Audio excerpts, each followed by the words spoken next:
Welcome back to Hardware Unboxed. A few days ago we published a video discussing AMD's likely blocking of competitive technology such as DLSS from their sponsored games.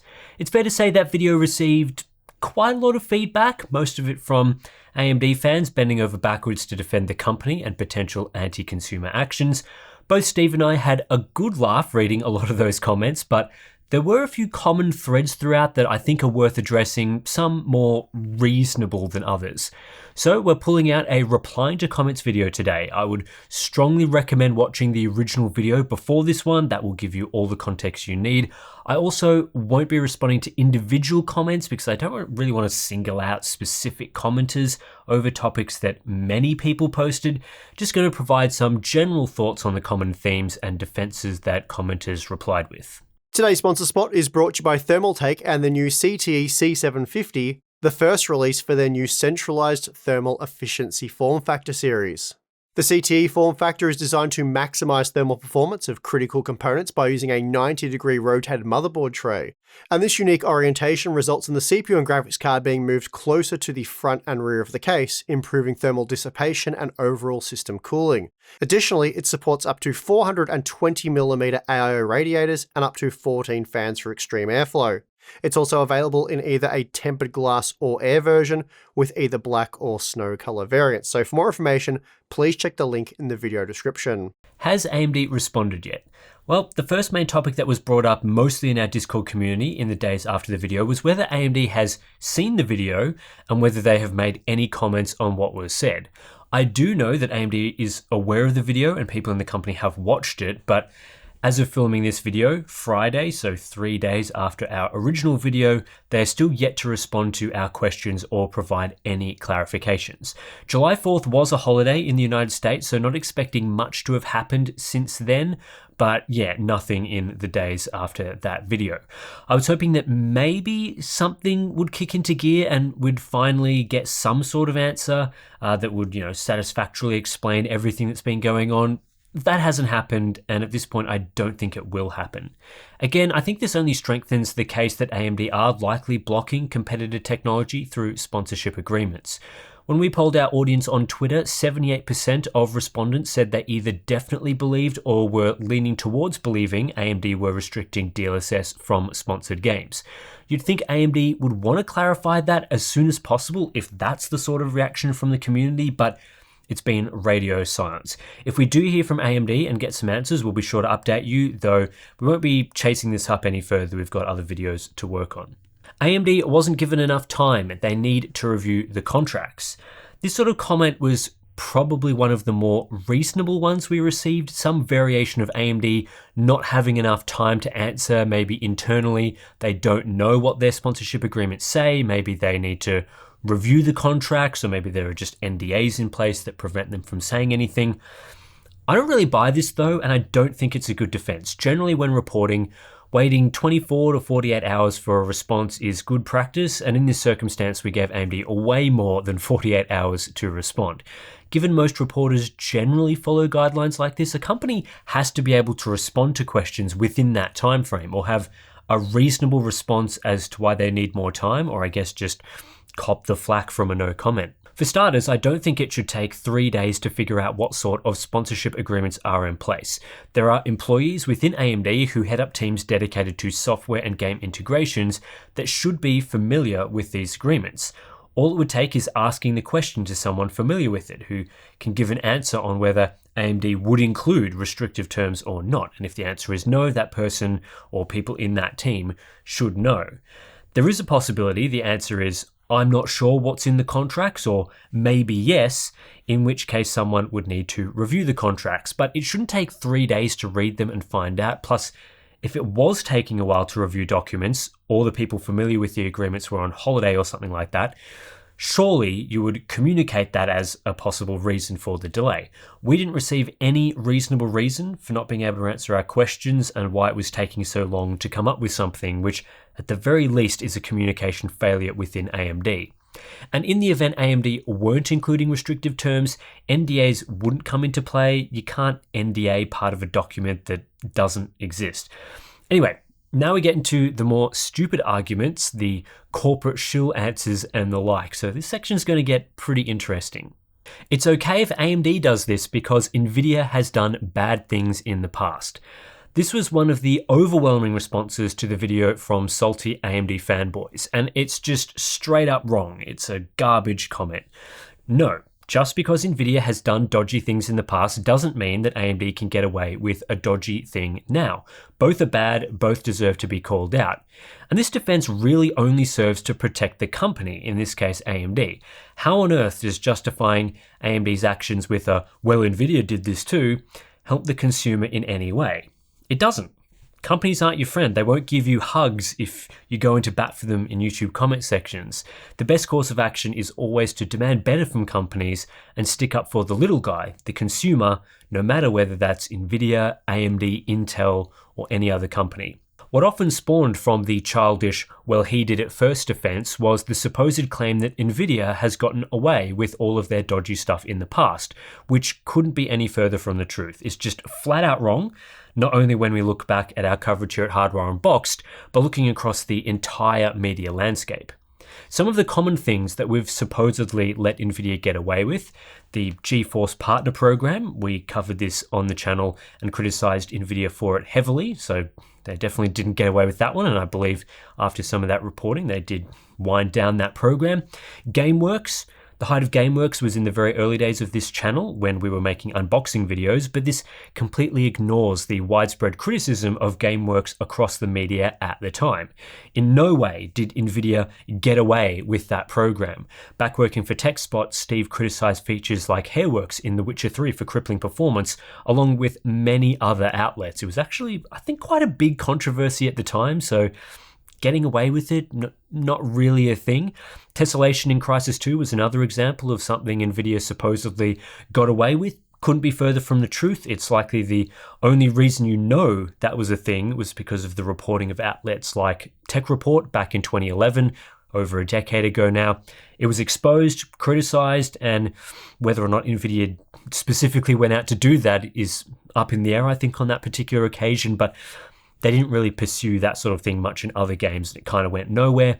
Anti-consumer GPU releases and dodgy naming, we've probably made half a dozen of those videos, stretching back to the DDR5 GT1030 and more recently the 8GB RTX 3060.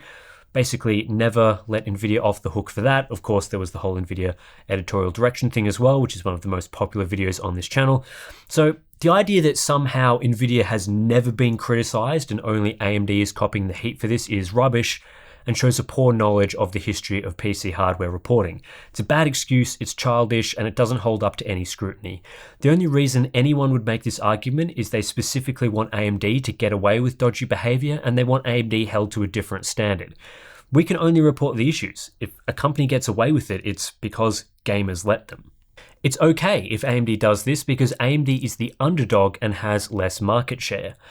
This is, I guess, the slightly more toned down version of the previous comment, where instead of AMD's actions being justified because Nvidia also does it, it's justified because AMD are the underdog in a GPU market dominated by Nvidia. So these sorts of agreements that hurt consumers are therefore just smart business decisions or whatever to give them a leg up. I disagree that it's justified because AMD has low market share, and I also disagree that it's a smart business decision. The low market share underdog argument is just a rubbish argument that wants AMD held to a different standard because they are behind. We would never do that because it's biased and unfair, and it also doesn't help the consumer. Why should anyone let a company get away with dodgy behavior that hurts consumers so that the company can get more market share? It's just corporate simping that places the goals of a company above the goals of the consumer. I also don't think blocking competitor technology through sponsorship deals is a smart business decision. Clearly, the idea here is that by blocking DLSS, AMD would make DLSS appear in fewer games, thus reducing the prevalence of a key feature Nvidia uses to sell GPUs. And AMD GPUs would then theoretically appear in a better standing, as buyers wouldn't be considering DLSS as part of their purchasing decisions. Where this doesn't work is on several fronts. Firstly, AMD would have to execute this plan without anyone finding out. As soon as people find out, there's uproar and suddenly AMD appears as the bad guy. AMD sponsorships then get associated with restricting features and people start saying AMD sponsorships are bad. The last thing you want is for your brand's sponsorships to be associated with making games worse. You want your brand associated with good things and build up positive impressions. Basically, all of what I've said here has already happened too. People have already started putting two and two together. There's controversy, and now people are complaining when AMD sponsors games. Secondly, it assumes that buyers will choose a Radeon GPU over a GeForce GPU to play some games that have FSR but not DLSS. That doesn't make sense because GeForce owners can access both FSR and DLSS, while Radeon owners can only access FSR. Unless DLSS was largely absent from the market, maybe by AMD sponsoring all games, GeForce owners still have access to a wider selection of upscaling techniques and, in our opinion, have exclusive access to the best upscaler, so it kind of feels a bit pointless and all for nothing. What maybe would have made sense is going down an exclusivity path for FSR in games when FSR is exclusive to Radeon GPUs. Then Radeon GPU owners would have an advantage and an incentive to buy FSR on Radeon, nothing on GeForce. But opting for feature exclusivity in games, if that's what AMD is doing, then allowing those features to run on your competitors' products doesn't seem very effective to me. It's okay if AMD does this because FSR is open source and works on all GPUs, whereas DLSS is closed source and proprietary. This is another one of these arguments designed specifically to give AMD a pass for poor behavior, and seems like a few people thought we'd forgotten this, even though I think we actually mentioned it in the video. But anyway, I guess the thinking here is that AMD blocking DLSS still gives GeForce owners access to some form of upscaling, while if the reverse were to happen, Nvidia blocking FSR, even though there is no substantial evidence that is the case, then Radeon owners are left with no upscaling solution at all.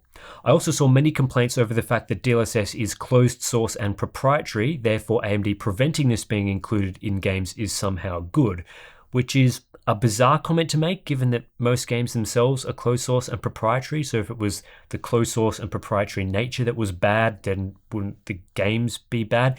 Anyway, in my opinion, this argument boils down to the mistaken belief that not including DLSS actually has no impact whatsoever, and therefore it's fine.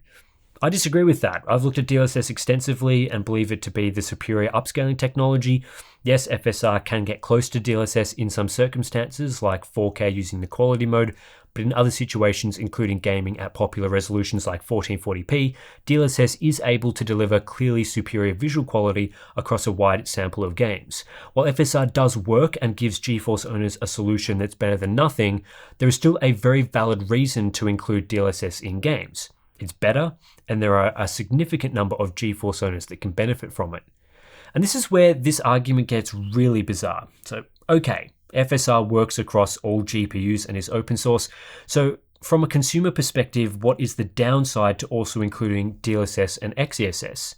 For Radeon owners, including DLSS has literally no impact whatsoever as they can't use it and will continue to use FSR. But for GeForce owners, including DLSS will allow those people to access the most optimal technology for their hardware, similar for Intel Arc owners if XeSS was integrated. Adding additional options and choices into games is only a good thing from the perspective of a gamer or consumer, regardless of what hardware is required to run those features. Suggesting otherwise is just fanboy garbage, wanting your team to win at the expense of others. A fair point that can be made is looking from a developer perspective and thinking about development resources.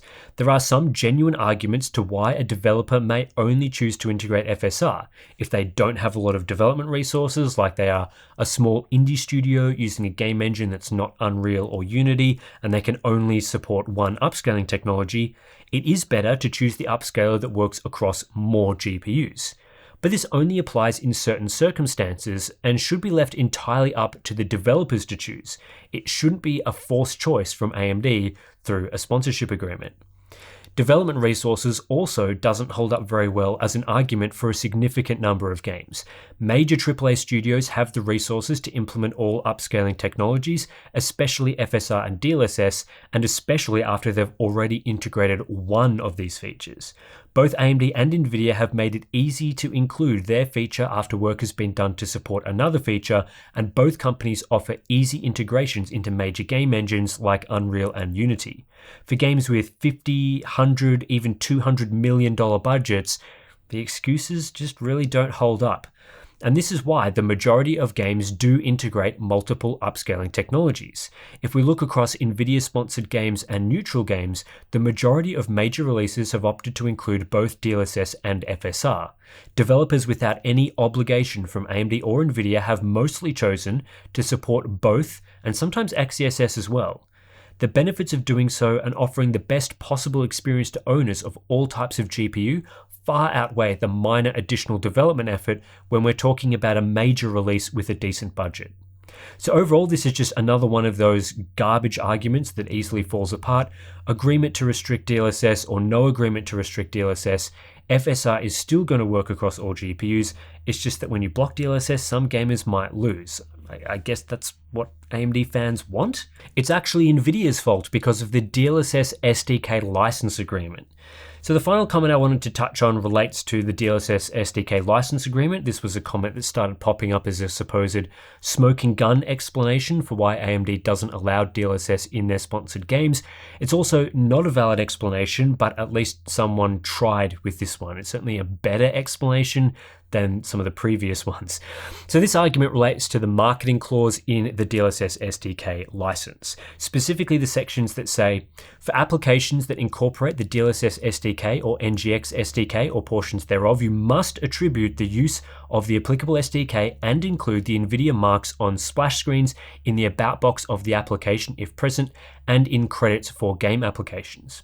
And you agree that Nvidia may identify you on Nvidia's websites, printed collateral, trade show displays, and other retail packaging materials as an individual entity that produces products and services which incorporate the DLSS SDK or NGX SDK as applicable. And you hereby grant to Nvidia the right to create and display self-promotional demo materials using the assets, so games in this circumstance, and after release of the application to the public to distribute, sub-license, and use the assets to promote and market the Nvidia RTX SDKs. So, in summary, according to this license agreement, developers integrating DLSS must include an Nvidia logo or similar mark in the game's splash screen and in other locations, and you must allow Nvidia to use your game to market Nvidia RTX. The thinking then is that AMD wouldn't allow developers to feature Nvidia branding and Nvidia marketing for a game that is sponsored by AMD. Therefore, sponsored developers can't agree to the DLSS SDK license terms, therefore DLSS cannot be included in sponsored games. It's a nice theory, but it's not really the full story. Part of the DLSS SDK license terms say, if the distribution terms in this license are not suitable for your organization or for any questions regarding this license, please contact Nvidia, and they provide an email address. In other words, if you want to use DLSS but you do not agree to the terms in the license agreement, there is an avenue written into the license that allows you to contact Nvidia and see if the terms can be amended. We contacted Nvidia to ask for clarification around this license. They reiterated their main comment, which is that Nvidia does not and will not block, restrict, discourage, or hinder developers from implementing competitive technologies in any way. They also confirmed that Nvidia do make exceptions to the parts of the agreement I talked about earlier, which can be observed in many games, although they did not go into specifics around those exemptions. And this is obvious when you look at many games that use DLSS, including those that are Nvidia sponsored. Many titles do not include Nvidia branding on their splash screens, which would seem to violate the license agreement. It's abundantly clear that Nvidia do provide exemptions, and these exemptions are granted rather often. Any developer that wants to integrate DLSS but isn't allowed to put RTX branding in their game due to other agreements or any other reason can ask Nvidia for a more suitable license, and those amended licenses are often granted. Nvidia wants DLSS in games. They are going to work with developers and publishers to make that happen. It also ignores a glaring issue with the argument, which is that if AMD are using DLSS SDK licensing terms as a method to restrict DLSS from their sponsored games, then they are restricting or blocking DLSS from their sponsored games, which is the entire issue. So, yeah, a bit of an odd one there. Anyway, that's pretty much it for this replying to comments video. There were a lot of excuses for AMD plastered all throughout the comments section, so we felt it was worth tackling some of the main and worst defenses of AMD's likely behavior.